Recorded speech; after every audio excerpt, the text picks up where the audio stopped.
ଭଗବାନଙ୍କର ଏତେ ସେବା କରନ୍ତି, ଯଦି ମୁଁ କିଛି ଦିନ ସେବା କରିଦେଲି କ'ଣ ଅସୁବିଧା ହେଲା?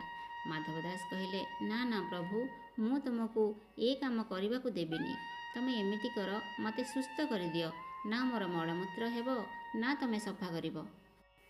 ଭଗବାନ କହିଲେ, ମାଧବ ଦାସ, ଆଜି ଯେଉଁ ରୋଗରେ ପଡ଼ିଛୁ ଏଇଟା ତୋର ପ୍ରାରବ୍ଧ।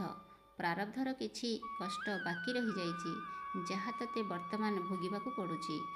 ଯଦି ମୁଁ ତୋତେ ଭଲ କରିଦେବି, ତେବେ ଅବଶିଷ୍ଟ ରହିଯାଇଥିବା ପ୍ରାରବ୍ଧକୁ ଭୋଗିବାକୁ ତୋତେ ପୁଣି ଥରେ ଜନ୍ମ ନେବାକୁ ପଡ଼ିବ। ମାତ୍ର 15 ଦିନର କଷ୍ଟ ବାକି ଅଛି, କଷ୍ଟ ସହିଯା, ପ୍ରାରବ୍ଧକୁ ଭୋଗିନେ। ମାଧବ ଦାସ କହିଲେ, 15 ଦିନର ଯେତେ କଷ୍ଟ ମୁଁ ଭୋଗି ନେବି, କିନ୍ତୁ ମୋର ଗୋଟେ ସର୍ତ୍ତ ଅଛି। ତମେ ମୋ ସେବା କରିବାକୁ ଆସିବନି, ଏ ମଳମୂତ୍ର ସଫା କରିବାକୁ ଆସିବନି। ପ୍ରଭୁ କହିଲେ, ମୁଁ ତ କରିବି, ମୋ ଛଡ଼ା ତୋର ଆଉ କିଏ ଅଛି ଯେ କରିବ? ମାଧବ ଦାସ ଜିଦ୍ଦିରେ ରହିଲେ, କହିଲେ, ନାଇଁ, 15 ଦିନର କଷ୍ଟ ମୁଁ ଭୋଗି ନେବି, ତମକୁ ମୁଁ ମୋ ସେବା କରିବାକୁ ଦେବିନି। ପ୍ରଭୁ କହିଲେ, ଠିକ୍ ଅଛି, ଗୋଟେ ଉପାୟ ଅଛି। ତୁ ଠିକ୍ ହୋଇଯିବୁ, ଆଉ ମୋତେ ତୋ ସେବା କରିବାକୁ ଆସିବାକୁ ପଡ଼ିବନି। ମାଧବ ଦାସ କହିଲେ, କେଉଁ ଉପାୟ ପ୍ରଭୁ? ପ୍ରଭୁ କହିଲେ, ଏଠି ନୁହେଁ, ମନ୍ଦିରରେ ସେ ଉପାୟ ହେବ। ମାଧବ ଦାସଙ୍କୁ ଜଣା ନଥିଲା ପ୍ରଭୁ କ'ଣ କରିବାକୁ ଯାଉଛନ୍ତି। ସେ କହିଲେ, ଠିକ୍ ଅଛି। ପ୍ରଭୁ ମନ୍ଦିରକୁ ଗଲେ। ମାଧବ ଦାସଙ୍କର ଯେଉଁ 15 ଦିନର ରୋଗ ବାକି ଥିଲା, ପ୍ରଭୁ ନିଜ ଉପରକୁ ନେଇଗଲେ।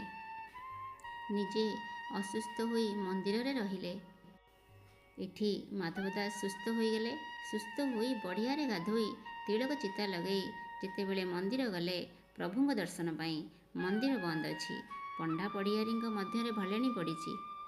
ମାଧବ ଦାସ ପଚାରିଲେ, କ'ଣ ହୋଇଛି? ମନ୍ଦିର କ'ଣ ପାଇଁ ବନ୍ଦ ଅଛି?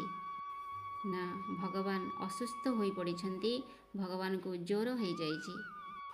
ମାଧବ ଦାସ କହିଲେ, ପ୍ରଭୁ, ତମେ ଇଏ କ'ଣ କଲ? ଏଇଟା ତାହେଲେ ତମର ସେ ଉପାୟ? ଏଇଥିପାଇଁ ଆମର ପ୍ରଭୁ ଶ୍ରୀ ଜଗନ୍ନାଥ 15 ଦିନ ପାଇଁ ଜ୍ୱରରେ ପଡ଼ନ୍ତି।